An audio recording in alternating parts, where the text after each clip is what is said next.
And also, can I add this? Go ahead. In '08, what we're going to be doing, we're doing the yin and the yang. As you know, as we did in '07, we were locking people up.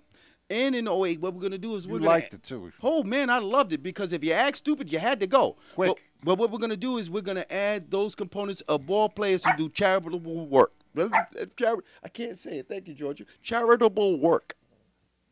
All right. Get Isaiah. Anyway, it's a new year, and by the way, on January 1st, 1972, we lost one of baseball's greatest players.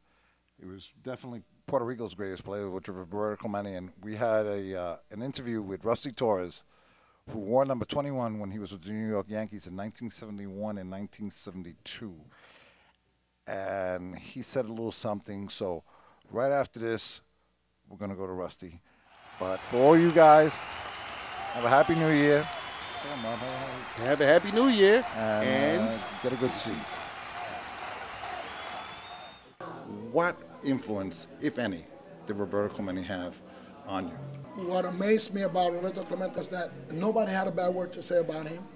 The man, the people used to call him in the middle of the night, friends, they used to call him, he would get up and go to wherever he had to go, to maybe somebody that fell down or somebody needed medicine or something. The man was there.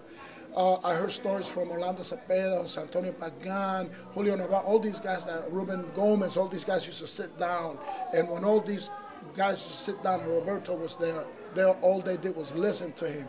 And everything he spoke about was about the youth, was about people he wanted to help, was about bringing the Puerto Rican player up a little higher where they belong. So not a lot of people understand when you're squished between the blacks and the whites, and you're being brown. Okay, but especially Puerto Rico, for some reason, it was just tough. It was tough. I remember when I came up. Okay, I remember his words when he said that he wanted to lift Puerto Rico up a little better. That's why he was so enthusiastic about training and having academies in Puerto Rico to train the young ball players, because he knew that the talent was there, but what we needed was baseball schools and have the right instructors to bring them up. But he didn't only care about that, but he cared about the character of the person. Did you ever hear anybody say anything? The only thing you hear about Clemente was that sometimes they said that he might have been faking, that he didn't really hurt. The guy was an astronaut. The plays he used to make and the way he played ball, you can't stay physically healthy 162 games when you play like that. It's impossible. I only played maybe 80 games a year, only got 1 or 2 at-bats a game, and let me tell you something, it was tough. A lot of people don't understand how tough it is to play all the time, and then having the other pitchers not like you for one reason or another because they read something that the newspaper said or something like that, and he got a bad rap for no reason at all. He was a great man, okay?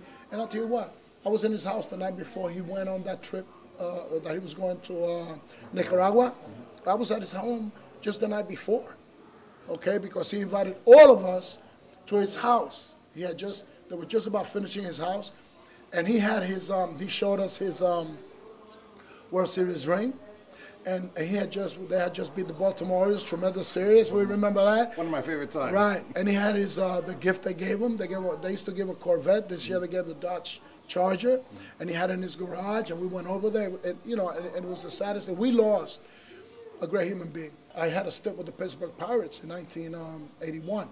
I was MVP. I was MVP in Puerto Rico with the Mayagüez Indios, and the Pirates signed me.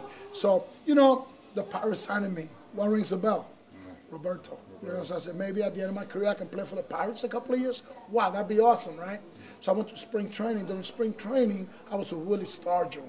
I was with Dave Robertson. I was with Bruce Kison. I was with all the guys, John Matlack, John Candelaria, Dave, the big left-hander, whatever. I can't remember his name right now, but they were all there, right? And you know what they said? This is unbelievable. I was talking to them, and I go, hey, just like you asked me, what effect did Roberto have on you guys?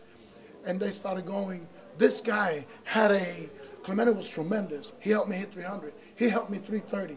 And then he put it on paper how you could do it. Now, what player is going to, you do it on the field. You don't put it on paper. I don't know, Richie Sisk was one of them. And Richie Sisk said, he told me that if I did this many things and this many at-bats, I had to hit the ball this way in 10 at-bats, how to get 3 hits in 10 at-bats or close to 4 hits. The man was a genius, you know what I'm saying, to those guys. And now you know that Willie Stargis was a tremendous ball player. He gives all the credit to Clemente. What else can you say about the guy? But I had that stint with the Pirates, and it was quite an experience. So that gave me a more pride in being Puerto Rican, and have played Major League Baseball. You know what I'm saying? And I let him speak for all of us, even though we've had great Puerto Rican ball players. But he was one of a kind because of the effect he had on other people's lives.